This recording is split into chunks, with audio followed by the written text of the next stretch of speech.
Welcome back to our second half hour. Wisconsin farmers have had the slowest start possible to the planting season. According to the Department of Agriculture, Wisconsin normally has about 12% of its corn crop planted by the end of April.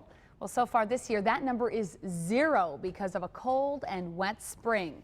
However, farmers say there is no need to panic, and Fox 11's Chad Dorn explains for us. She's kind of balls up like that, and you don't really want to see that. It's hard to get a seed to germinate in a ball of mud. Farmer Mark Peterson says conditions on his farm near Appleton just aren't suitable for spring planting. The weather forecast isn't real promising. You know, if we need more heat, we need the dry weather to get the soil warm and dry so we can get out there and go.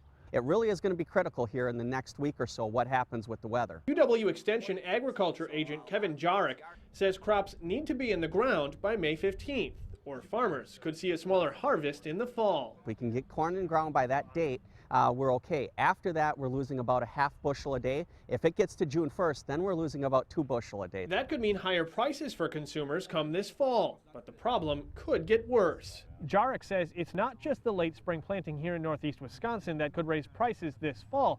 He says the rest of the Corn Belt is also facing a similar issue. When we go down through Illinois, Indiana, Iowa, those states are just as delayed. That's where consumers are going to see changes if General Mills and food companies need to look at higher input costs as far as the foods that they produce to put on the consumer's table. For now, it's a waiting game. Yeah, when you work with Mother Nature, you're at her mercy, and you just make the best of it. Whenever that day comes. In the town of Center, Chad Doran, Fox 11 News.